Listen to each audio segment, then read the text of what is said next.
फ़ाइज़ लाइबा से कहता है कि जब तक मैं हरीम को अपने घर में खुश नहीं देख लेता, मैं सुकून का सांस नहीं ले सकता हूँ। बस मैंने फ़ैसला कर लिया है कि जितनी जल्दी हो सके हरीम की शादी मुदस्सिर के साथ करवा कर ही दम लूँगा। क्योंकि मुझे यकीन है कि मैं जब उसकी जान छोड़ूँगा तो उसकी ज़िंदगी सुकून में आएगी। मेरे साथ इस तरह से ज़िंदगी गुज़ार के उसकी ज़िंदगी सिर्फ़ और सिर्फ़ बर्बाद होगी। इसके अलावा और कुछ भी नहीं होने वाला है। शदीद किस्म की परेशानी हो चुकी है फ़ाइज़ को। लाइबा कहती है कि आप इस तरह की बातें क्यों कर रहे हैं? मैं उसे समझाऊँगी और मुझे यकीन है कि वो ज़रूर मान जाएगी और तुम्हारी बात का ज़रूर भरम रखेगी। आगे से आप देखेंगे कि कहकशा भी रोती रुलाती आती है और कहती है कि तुम फ़िक्र मत करो बेटा, मैं अब तुम्हारा साथ दूँगी। मैं खुद जाकर उससे माफ़ी माँगूँगी और उसको कहूँगी कि हमें माफ़ कर दे। जो कुछ हुआ सिर्फ़ और सिर्फ़ मेरी वजह से हुआ है।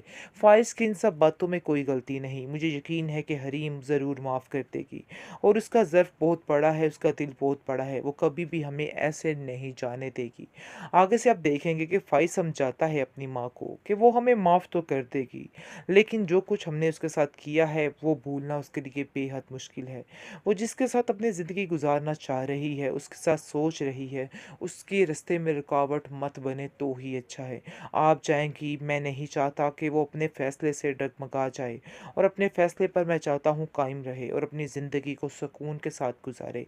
क्योंकि जो लम्हात हमने उसको दिए हैं याद के तौर पर, वो सारी ज़िंदगी उसको परेशान करते रहेंगे। इसलिए मैं चाहता हूँ कि उसकी ज़िंदगी अब सुकून में आ जाए और वो अपनी ज़िंदगी को भरपूर तरीके से जी सके। और ये सब कुछ इसीलिए हो सकता है कि मैं उसको छोड़ दूँ और उसको जीने का मौका दूँ, क्योंकि अगर मैं उसको छोड़ दूँगा तब जाकर उसकी ज़िंदगी सुकून में आएगी। और मैंने भी ये फ़ैसला कर लिया है कि हरीम को इस रिश्ते से आज़ाद कर दूँगा ताकि वो अपनी ज़िंदगी आज़ादी के साथ गुज़ार सके। किसी बात में मशवरा नहीं देने वाला, बल्कि तुमसे यही करूँगा, जो तुम्हारा अपना फ़ैसला होगा तुम्हें वही करना है और मुदस्सिर से अच्छी कोई डील नहीं है। बेहतर यही है कि तुम्हें उसको ही सिलेक्ट करना चाहिए। उन जैसे लोगों में तुम्हारा वापस जाना सरासर बेवकूफ़ी है, इसके अलावा और कुछ नहीं है। क्योंकि मुदस्सिर की माँ का कितनी दफ़ा फ़ोन आ चुका है और बार-बार वो इस बात के लिए इसरार कर रहे हैं और हमें कह रहे हैं, लेकिन फिर हम फ़ाइज़ की इस हरकत की वजह से चुप हो जाते हैं। क्योंकि फ़ाइज़ हमें कोई टाँग पकड़ा ही नहीं रहा, जिसकी वजह से काफ़ी ज़्यादा टेंशन हो रही है। हरीम कहती है वो मसला नहीं है, अब साफ़ मैंने कह दिया है और साफ़ मामला ख़त्म हो जाएगा। इस वजह से परेशान होने की ज़रूरत नहीं है, लेकिन मैं चाहती हूँ कि मैं एक मज़बूत फ़ैसला करूँ ताकि मुझे कल को कोई परेशानी ना उठानी पड़े। इस पर उसका बाप कहता है, तो वो तुमसे अच्छा खुद से, यानी कि जो फ़ैसला करोगी वो कोई नहीं कर सकता है। इसलिए बेहतर यही है कि तुम जो फ़ैसला करना चाहती हो अपने लिए खुद करो, वो बिल्कुल ठीक रहेगा। लेकिन मैं तुम्हें इतना मशवरा दूँगा कि तुम्हें अब उन लोगों में वापस नहीं जाना चाहिए। उन लोगों से जहाँ से तुम वापस का रास्ता बिल्कुल ख़त्म कर दो। आगे से हरीम कहती है कि मेरा भी यही ख़्याल है और हम सब का भी वैसे यही ख़्याल है कि ऐसा ही होना चाहिए। क्योंकि ये जो बेतबारी की सज़ा थी वो फ़ाइज़ को मिलकर रहनी चाहिए और इसको अंदाज़ा होना चाहिए कि ऐसा नहीं करना है। क्योंकि जो गलती उसने की है, कल को फिर अगर कोई इसको कहेगा तो वो दोबारा वही गलती करेगा। अब कहकशा को भी इस चीज़ का अंदाज़ा होना चाहिए, उसने जो कुछ किया है, अपने घर को तबाह किया, अपने घर को आग लगाई। अब उस चीज़ का उसको मुआवज़ा देना पड़ेगा और उसको ये चीज़ भुगतनी पड़ेगी। जब वो अपने बेटे को बार-बार रोता हुआ देखेगी, उसको जाके फिर एहसास होगा कि उसने बहुत गलत किया है।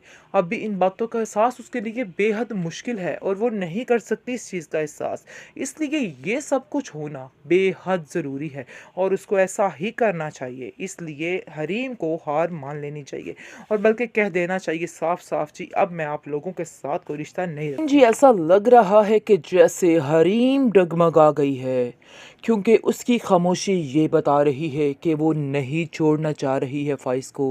क्योंकि लाइबा ने उसको बड़े ही अच्छे तरीके से हैंडल किया है और उसको बताया है कि फ़ाइज़ भाई की जगह कोई भी होता तो ऐसा ही करता। आप उसके साथ ये ज़्यादती ना करें, वो सारी ज़िंदगी अपने आप को माफ़ नहीं कर पाएगा। वो कह तो रही है फ़ाइज़ से कि वो उसे छोड़ दे, लेकिन दिल में अभी तक फ़ाइज़ की यादें छुपाई बैठी है और इसके अलावा कोई भी उसके ज़हन में में नहीं आ पा रहा है। इस चीज़ की समझ मुदस्सिर को आ रही है। मुदस्सिर खामोश खड़ा बड़ा ही इंतज़ार में रह रहा है कि आखिर ये औरत क्या करेगी, हाँ करेगी कि ना करेगी। खैर ये स्टोरी असल तो तभी पता चलेगी कि जब ये हम देखेंगे, लेकिन हम अंदाज़ा तो लगा सकते हैं हरीम को वैसे ऐसे करना नहीं चाहिए, उसे मुदस्सिर के साथ ही शादी करनी चाहिए। तो व्यूअर्स आपको क्या लगता है कि इसको क्या करना चाहिए, इसके पास कौन सा ऑप्शन सबसे बेस्ट है, आप ही बताइए कमेंट सेक्शन में। इसके अलावा आपका रिव्यू देते चले। रिव्यू हमारा ये है कि ये मुदस्सिर से कहेगी कि कुछ नहीं, आप जैसा जो बेहतर समझ रहे हैं वैसा ही करूँगी, लेकिन मुदस्सिर जो है उसको समझ आ रही है कि ये औरत अपने दिल से फ़ाइज़ को नहीं निकाल पाएगी। इस चीज़ का अंदाज़ा उसको बखूबी हो रहा है, जिसकी वजह से वो बेहद परेशान है और कहता है अपनी माँ से कि शायद मुझे ऐसा लगता है मेरी ज़िंदगी में अंधेरे ही अंधेरे हैं, इसके अलावा कुछ नहीं है, क्योंकि मुझे नहीं लगता कि ये औरत जो है मेरे साथ निभा कर सकती है। उसके दिल में फ़ाइज़ की यादों के अलावा और कुछ भी नहीं है। अब जाकर इस चीज़ का अंदाज़ा हो रहा है, क्योंकि अब उसको पता चल रहा है कि वाक़ई में वो फ़ाइज़ के बगैर नहीं रह सकती है। बहुत ही परेशान है, बहुत ही उदास रहने लग जाती है। उसका बाप उससे इस बात का सबब भी पूछेगा और कहेगा कि बेटा आखिर तुम क्या चाहती हो, तुम्हारी मर्ज़ी क्या है? जिसको वो कहती है कि मेरे ऊपर बहुत से एहसानात हैं मुदस्सिर सर के, और मैं कभी भी इस चीज़ को नहीं भूल सकती हूँ। अगर उसकी माँ ने मेरे से ये थोड़ी-सी इल्तिजा कर दी है, तो मैं इस पर पूरा उतरना चाहती हूँ और बताना चाहती हूँ कि मैं बिल्कुल भी बेहिस नहीं हूँ, हम एहसान फरामोश नहीं हैं। मैं इसलिए फ़ाइज़ को छोड़ना चाहती हूँ। अगर उसका बाप मुदस्सिर ये सारी बातें सुनकर कहता है कि अगर आप इस नीयत से ये सब कुछ करना चाह रही हैं तो ऐसा मत करना, आपकी ज़िंदगी फिर से तबाह हो जाएगी, फिर से दाँव पर लग जाएगी। अगर आप अभी भी माफ़ करना चाह रही हैं फ़ाइज़ को तो जा सकती हैं आप, आपके लिए सारे रास्ते खुले हैं, लेकिन मेरे साथ ये ज़्यादती मत करना। उसका बाप भी उसको कहता है वैसे मैं तुम्हें मशवरा जो दूँ, अगर तुम मानो तो तुम्हें उन लोगों को छोड़ना ही बेहतर है, क्योंकि जितना तुम अपने ऊपर इन लोगों को दबाओ, इनका ऊपर महसूस करोगी, तुम्हें उतनी ज़्यादा अज़ियत होगी।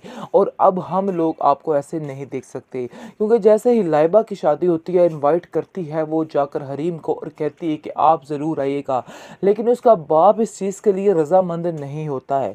मेन टॉपिक ये है कि हमने देखा है कि मुदस्सिर हरीम के साथ आया, इसका मतलब ये है कि फ़ैसला उसका अटल है और अटल ही रहेगा। इन सब चीज़ों से यही नज़र आ रहा है, यही साबित हो रहा है। खैर आप देखेंगे कि किस तरह से लाइबा उसको हैंडल करने की कोशिश कर रही है और उसको बार-बार एक ही बात कह रही है कि इसमें उसका कोई कसूर नहीं है। लेकिन हरीम को अब पिघलना नहीं चाहिए और उसकी बातों को नहीं मानना चाहिए, बल्कि जो वो सोच रही है, जो वो कर रही है, उसको वही करना चाहिए। इसकी बातों में आके दोबारा से सारा सिस्टम नहीं ख़राब होना चाहिए। वो उसको बहुत समझाती है, लेकिन हरीम जो है वो अपने मूड के साथ अब चलेगी और कोई भी समझौता नहीं करेगी।